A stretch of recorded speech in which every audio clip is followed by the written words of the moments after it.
Hi British History buffs, welcome back to History HQ, the Old Manor House. I'm Dr. Carol Matthews. I'm an historian of early modern Britain and I am on a mission to share my love and passion for British history and my knowledge of British history with you through the glorious Old Manor House. For more information about that later in the video and in the comments below. But for now, I thought this week that I would try and answer a question my way that I have been asked quite a bit recently, and that is, why bother with history at all? People have said to me several times recently, the world is in such a mess today, and goodness knows where we'll be in another 10, 15 years. Shouldn't we be concentrating on today and the future rather than looking back at the past? My short answer to that is, well, no. History is vitally important. And in fact, the ancient Greeks had a really good way of looking at history. We tend to think of ourselves looking forward, eyes wide open and walking straight forward into the future. The ancient Greeks had a really interesting approach. They used to think that we actually backed into the future because all we could actually see is what's around us at the time and what is behind us. What we can't see, and therefore is over here, is the future, and therefore we're kind of backing into the future. And we can only judge it by looking around us and looking back. That is the only way we can actually forge a path into the future. I think that's got a lot of merit. I like that way of looking at things. So when you say to me, why bother with history at all? That's one reason. So in today's video, I'm going to answer the question, or try to, of why bother with history at all, and leading back to the Old Manor House. So if you see me looking down, I'm looking at my notes because I don't want to forget anything and leave anything out. So why bother with history? Part one of this video is going to be a couple of reasons I think we should bother with history. Part two is why bother with British history in particular. And part three is why bother with early modern British history? What is that and why should we bother with it? So to start with part one of all that, why bother with history? Well, there are lots of reasons to bother with history. If you look at any of the university sites, you will find lots of sort of intellectual academic reasons to study history. And I'll mention at least one of those here. I have three, actually, reasons why you should study history. The first one is one of those intellectual reasons, and that is history is really good at understanding how the world around us was created. So it helps us understand society and heritage. Now, whether that's our society and our own personal heritage, or whether it's looking at other societies, other cultures, and other heritages. Heritages, is that even a word? Other people's heritage. So we understand ourselves and each other a lot better by understanding how we came to be the way we are. The second reason is that, in fact, looking at the past gives us a really useful insight into the present and helps us forge a new path into the future, armed with knowledge. So what it helps us do is place events and things that happen today in a broader picture. So you can pick almost anything out of the news, pluck anything out of the news. I don't want to mention anything in particular. Everything has a history. And so if you look at any problem in the news that we're facing at the moment, that problem will have started somewhere and developed over time. And if you can look at that, you can take into account other factors than you can if you just blindly look at what is happening today. So it gives us a bigger picture to put events in and helps us understand them better and helps us therefore make more informed choices about how we try and solve those problems or live with those problems into the future. The third reason I'm going to pick for studying the broad topic of history at all is that it's something that university sites will call critical thinking, which basically means it's that sort of ability to question things. It's the sort of attitude that says, I'm not going to take things I see, hear, and read at face value. I'm going to kind of look for evidence of whether or not these things can be trusted, in particular fake news. Brilliant. Whether or not I can see that. So investigating a problem, thinking, can I really take this document at face value? Or can I take what the government in 1763 was saying about this particular incident at face value? So you're going off and looking at other points of view, accumulating evidence, gathering evidence, identifying significant points and weighing evidence, questioning always, and then coming to your own conclusion rather than just accepting what you see and hear and read. Important skills. So those are the three reasons I would give for studying or bothering with history at all in the current world climate. The second part of that is, why study British history? Why pay any attention to British history? Britain is not the country it once was. It used to have an empire. Why should we bother with it now?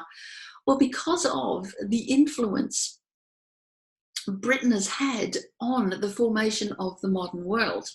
You've only got to look at words like colonization, empire, industrial revolution, the spread of the English language, to really get even a glimpse into the impact Britain has had on the modern world.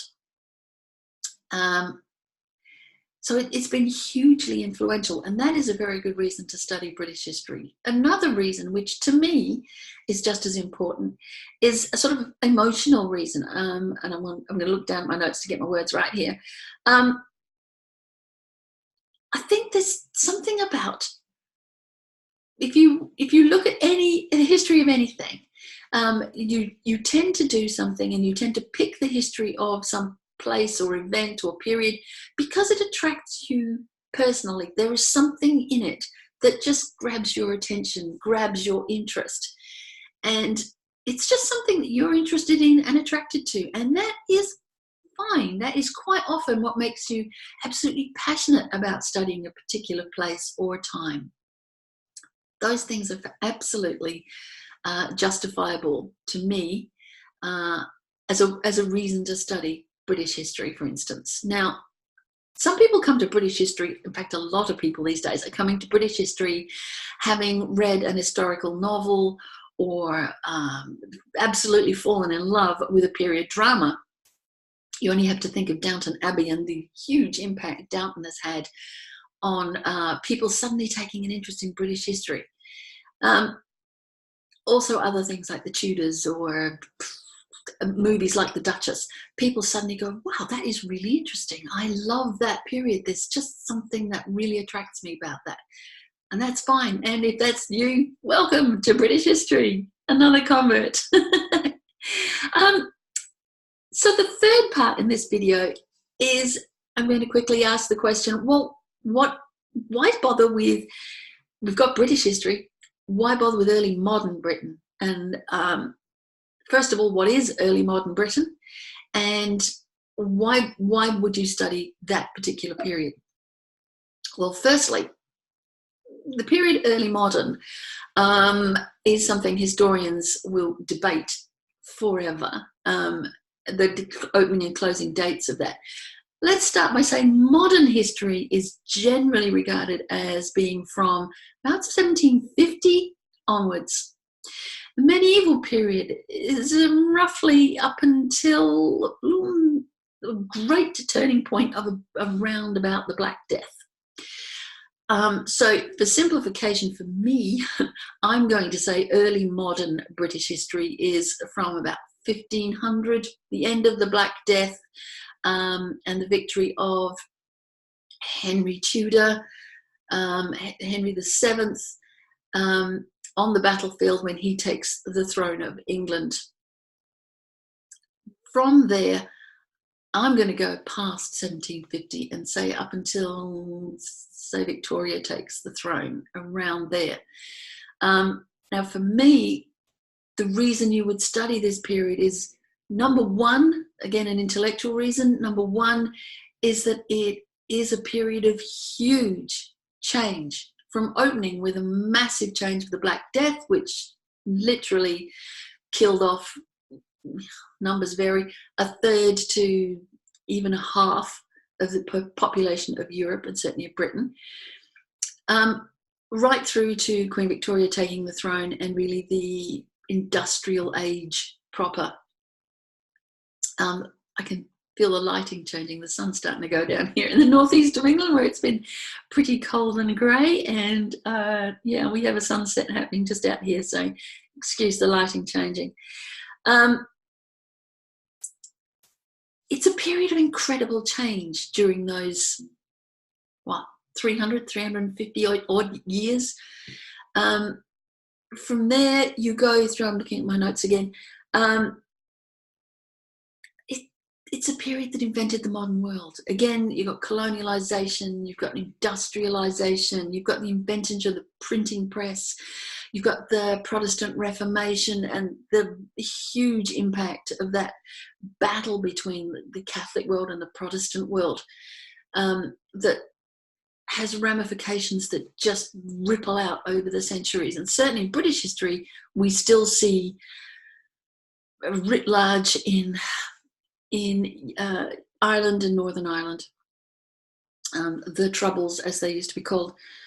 This is the period that, as I've said, invented the modern world. So the British Empire was started to be formed in this period.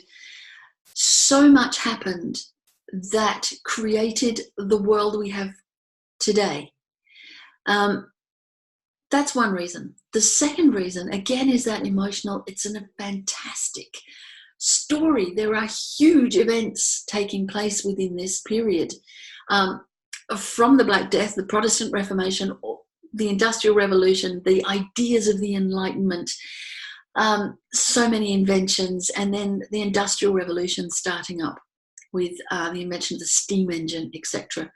The ideas of freedom and liberty, and growth of something called a nation as Europe moves from Christendom, the reach of the Catholic, or Catholic means universal church, into ideas where people start thinking of themselves as English or Scottish or French or German.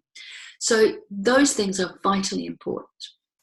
It's also a period that just sparkles, not just with events like that make it this most huge, incredible, fascinating human drama, but that drama is lived out by real people. And those people are incredibly fascinating, whether you are fascinated with Henry VIII and Anne Boleyn, or Elizabeth I, or Shakespeare, or who else can I think of? Isaac Newton, or any of the great musicians that come to us in this period. Sculpture, painting, music, literature, poetry, fashion, any of those things, quite apart from anything to do with politics and industrial revolution and all those sort of big social developments, the people in this period and how they lived through this process of enormous change is absolutely fascinating. So those are the reasons I think you should, one, bother with history, two, bother with British history, and three, bother with early modern British history. Those are my answers to those three questions. For me, it's intellectually fascinating, and it's emotionally important. It draws me to it, and I know it draws a lot of you to it as well. For those reasons and others, are there other reasons that you love British history and that you love this period? Drop them in the comments below. Let me know. Let's talk about the reasons you love early modern British history in particular. If you would like to join my free Facebook group, you are more than welcome to do that. I will drop a link to Great British History, the group, in the comments below.